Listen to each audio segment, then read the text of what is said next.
Hey there everybody, welcome back to my channel.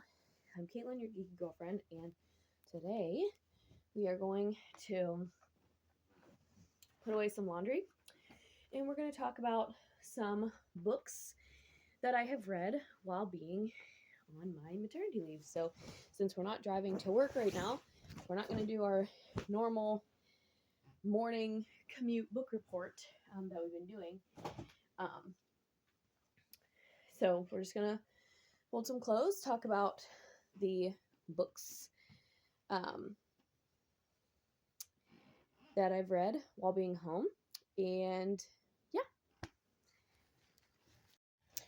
All right, so first let's talk about 2026 reading challenge.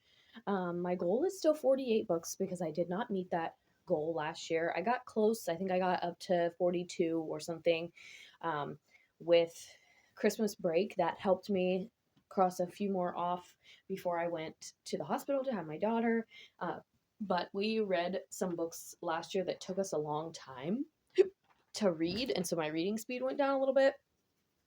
And so we didn't quite make the 48. So we're going for 48 books.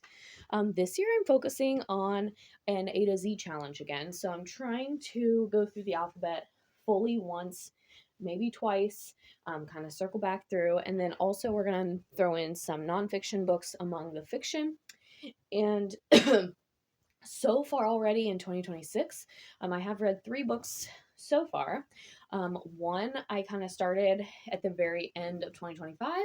And we're not going to talk about that one in this video because I'm actually reading the sequel to it right now. So we're just going to do a separate video with both of those books together. So in this video, we're going to talk about Maybe in Another Life by Taylor Jenkins Reid and Culpability by Bruce Holsinger. And both of these books were book club books. Unfortunately, I haven't been able to go to any book club meetings in person for a while for obvious reasons, but I've still been trying to read the books and catch up. Starting off with Maybe in Another Life. This again is by Taylor Jenkins Reid. I absolutely love this author. Last year I read and reviewed After I Do by her and absolutely loved it. I've also reviewed The Seven Husbands of Evelyn Hugo, which is by her as well. So if you have not read those books yet and you're interested in those, or you're interested in this author, because she did have a book come out in 2025, Atmosphere, but Atmosphere has received pretty glowing reviews from everybody that I've seen that has read that. So this is the same author who wrote that one. And honestly, this is another hit for this author, in my opinion. I have read 3 books by her. This one hit just as much as the other 2 did. I did give Evelyn Hugo 5 stars, and I gave After I Do 5 stars. This one got a 4, but a very high 4. The only thing about this one that I didn't like was I wished that we did know either way which reality the character was living in. So pretty much the premise of this book is the main character gets to kind of live out 2 different scenarios and 2 different realities for her life, all happening at the same, kind of in the same timeline, happening at the same time. And she gets to, the one follows her, pretty much it starts off, she goes to a bar with her friend. And so the one scenario sees her going home with her friend, which she's going to live with. And then the other scenario shows her going home with an ex-boyfriend. And she gets to live out both of those realities in both of those scenarios. And I just wish at the end of the book we got like a concrete, like, this is what her life was like. But I know that's not the point of the book. And the point of the book is just kind of to explore this idea that there could be multiple versions of yourself existing in multiple spaces. So it does get a little, I guess you could say, supernatural. And so if that's not your thing, then you might not like this one as much. However, I found it really easy to read, super easy to get through. The pacing was perfect, super short chapters. Everything moves really easy and really quickly. And I just love Taylor Jenkins Reid's writing, and I think her characters are super relatable. And then, so yeah, I gave this one a really high 4. If you have not read anything by Taylor Jenkins Reid, this one might be a good one to start with, but definitely one to add if you have never picked up hers before. But yeah, so Maybe in Another Life might be a good starter. Taylor Jenkins Reid book if you have not read any of hers. Now, the other thing I want to say about that one is it's low spice, very little language, but still an adult novel. So I didn't feel like I was reading a young adult fiction book, but I also didn't, it wasn't slapped in my face every single page that it was an adult novel, if that makes sense. So that's also very refreshing. And that's consistent through most of her books. Out of the books that I've read of hers, I would say Evelyn Hugo is probably the spiciest. If you have or have not read that one. All right, moving on to the second book that we're going to talk about in this video. And you'll notice that we are in a different outfit. New day, have to film when baby girl is sleeping. So yeah. The second book was Culpability by Bruce Holsinger. And admittedly, when I started this book, I did not think that I was going to like it.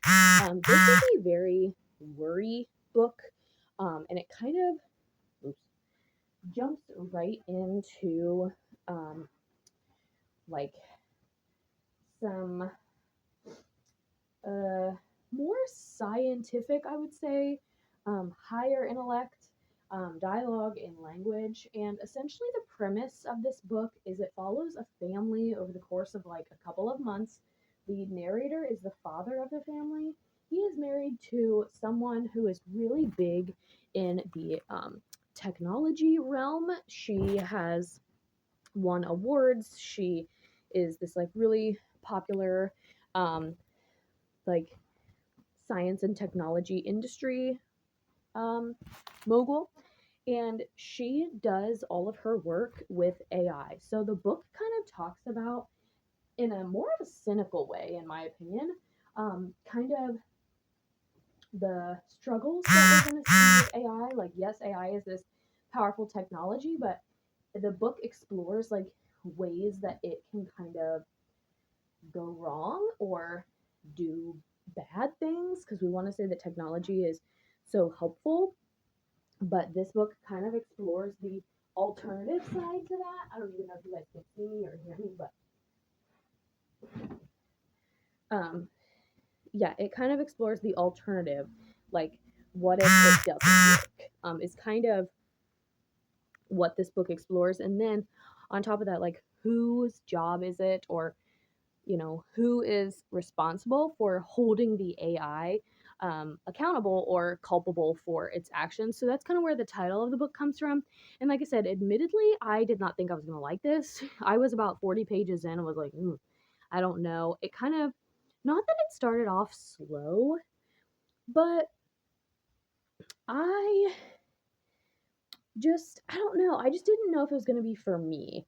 Um, and I'm happy to report that I did finish the novel. And actually, there were the whole third act of the novel. Actually, I read really, really quickly, and I was pretty um, into. Like, I felt it like moved really quickly, and it almost goes like borderline thriller esque in the third act. Like, there's something that happens, and they kind of, it's like, oh, what really happened? Is he telling the truth? Is this what happened? Is he lying because he already was in trouble? Blah blah blah. So it kind of goes into like a thriller-esque vibe in the third act, and that really picked up the pace for me. I liked this book a lot more than I thought I was going to. I think overall I gave this one 4 stars as well, just because, like I said, it wasn't something that I thought I was going to like, but then I surprised myself, and this book surprised me, and I liked it more than I thought. But it did have a couple of slow parts, and this is definitely not the book. I would not recommend this one for a nap trap reading, which is kind of what we've been doing most of our reading lately, especially the past few weeks. I just kind of read when my daughter's asleep, if I don't have any chores or anything like that, especially since I am on leave right now. So what better way to spend my leave than reading and just like clearing my mind and kind of relaxing mentally. And let's set that down for a second. But this book, Culpability, is not one that I would recommend for like if you are going to be nap trapped in reading, because it just is a little bit more dry. It's a little bit more serious of a novel than something like the Taylor Jenkins Reid or a couple of the other books that I'm going to talk about in later videos. Like I said, just a little bit more serious. Not bad. Like I said, I gave it 4 stars, but just kind of know what you're getting into, but know that it does get, like, if you're unsure about it at first, it does get better. And so, yeah, those are 2 of the books that I've read so far while being on my maternity leave. And I have read another book, but I'm going to talk about the first book that I read and then the book that I'm currently reading together, because they are part of a series. So I want to do just one video that talks about both of them. And so that'll be a separate video. If you're new here, make sure you hit that red button and subscribe. Thank you to all those who are new here recently. And also, if you like this video, let me know. I've been exploring and playing with some different technologies and stuff recently, so trying to make my videos a little bit different, you know, new year, new me type of a thing. And yeah, stay tuned for all of the other book reviews that we're going to get into this year, and all of the other videos, because like I said, I do book reviews, movie reviews. We're gonna have a lot of new mom stuff. I've already posted some new mom content on here, things that, you know, I wish I would have registered for, things I didn't, I don't really use that I could have probably left off my registry, things like that. All that is already on the channel, and there's more of that to come. So if you're a new mom, a first-time mom, maybe you'll find one of those videos helpful to you as well. But that's it for this video. And I will see you guys soon for more book reviews. And we also need, I'm going to do like a pumping, breastfeeding video too, and some other postpartum things. So, like I said, that's it for this one. I will see you guys in the next video.